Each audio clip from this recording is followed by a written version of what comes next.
Hey, it's Andrew, and there is a lot to be said about the Switch 2. And there's a lot of things I haven't seen other people talking about. I got the Switch 2 opening night. I stood in line at Best Buy for quite a while, and then I brought it straight home, and me and my friends played Mario Kart World until the very early hours in the morning. And I've really got a ton of thoughts regarding the Switch 2, what it means for the gaming industry, what it means for the consumer, and what it means for Nintendo. Should you buy it? Let's talk about it. Really quickly though, let's get into the hardware so I can recontextualize all this stuff for you. So the Switch 2 stays incredibly true to its name. It is a Switch through and through, and you really won't find much new to the user experience at least. You will find a much bigger display on the front. 1080p, 120 Hz is a very, very nice display. Even though it's not OLED, it's still fantastic. You also have two attachable Joy-Cons that are bigger than the previous ones and I think are much, much nicer. This is what the Joy-Con should have been originally. That display has VRR support and HDR, making it look and feel really, really good. And again, it's not an OLED, which is disappointing because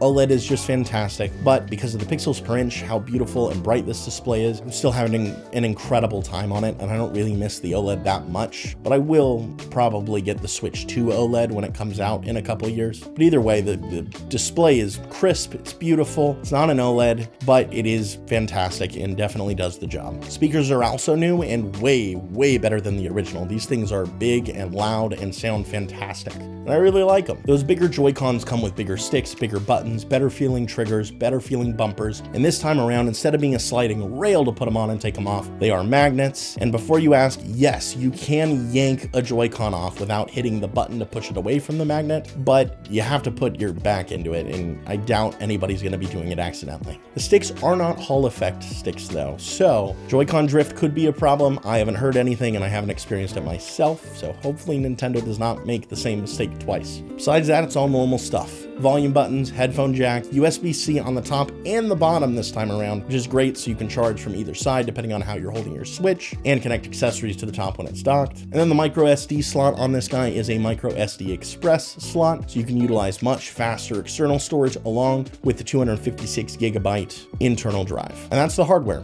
Pretty much the same. The battery is a little bit bigger on this guy, but you're still getting about the same life as the original Switch, so 2 to 3 hours, especially if you're playing more demanding games like Cyberpunk. What I find interesting about this device though is actually how premium it feels. When was the last time you picked up something from Nintendo that didn't just kind of feel like a toy? It's not a bad thing, but Nintendo has historically made devices that kind of feel like toys.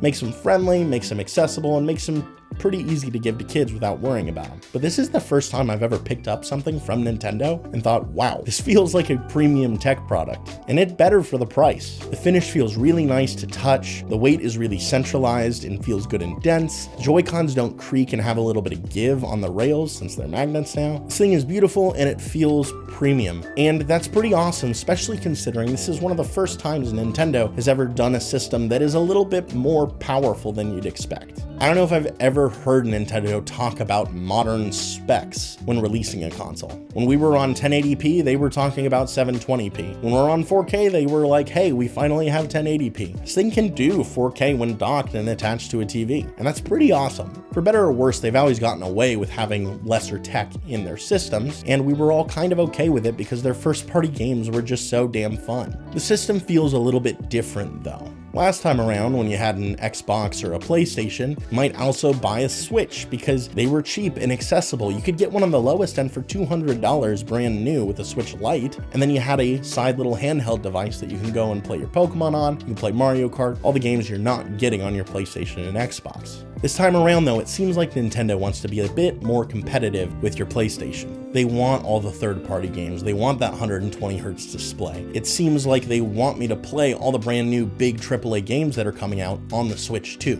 Nintendo hasn't really competed with Sony or Microsoft in a very, very long time. So it'll be interesting to see how they position this console going forward. Switch was always positioned as this fun, extra thing that you always had, and kids had, and families played with. This guy seems like it's being positioned more so you can play Cyberpunk when it comes out, or The Witcher 4 when that drops, or especially Borderlands 3, which is something that they've mentioned multiple times. That game's not even out yet. One of the big factors about this, though, is that the Switch 2 is $450, $500 if you end up getting the Mario Kart bundle, and that's in USD. It gets far more expensive in other countries. And this is a price that's generally tied to more official, big, giant splitting-edge video game consoles. It's not the $200, $300 you're used to just go and grab your little Nintendo Pokemon machine. This price makes the system feel a lot more official, and it makes it more of a gaming investment than just a handheld. And it's really interesting. That premium feel is really interesting if you think about it. Nintendo has always been the less expensive company that offers that product that you give a kid on Christmas. I'd be a little bit worried giving a Switch 2 to a child because this thing feels a lot nicer. I'd be scared if it gets dropped once or twice. And it also is a lot more expensive to replace. And I really don't see a Switch 2 running around an elementary school playground. So I'm really curious to see if the Switch 2 stays that family-friendly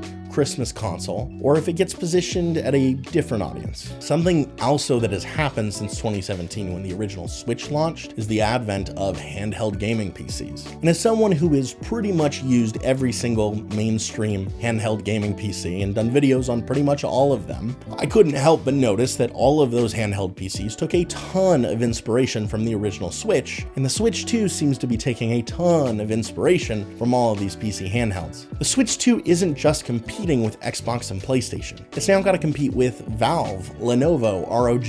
And the question I generally try to answer in these videos is, should you buy a device? Using it, is it a great part of your life? Is it fun to engage with? Is it worth the money? And is it the best for you? What is the value of a system, and who is that value for? I personally really like the Switch 2, even with all the shortcomings. I'm a huge Pokemon fan, I'm a huge Mario Kart fan, and this is the place to play those games, and it's a blast. We also have games like Duskblood's coming, all the upcoming Pokemon Mario games, Metroid, all games I'm super excited to play. The system is premium and feels good to have, but the value of the system is really hard to accept. And I mentioned this a little bit in my last video on the Legion Go S SteamOS edition. And this goes into some of my frustrations with Nintendo and the Switch 2, and the biggest one of all is money. The console being $450, okay, that's fine. It's bigger, better, premium, $450. I get it. A new AAA game like Mario Kart World being $80? That sucks. I understand adjustment for inflation. I understand that games are more expensive to make, but that still sucks for the end consumer when we're talking about value.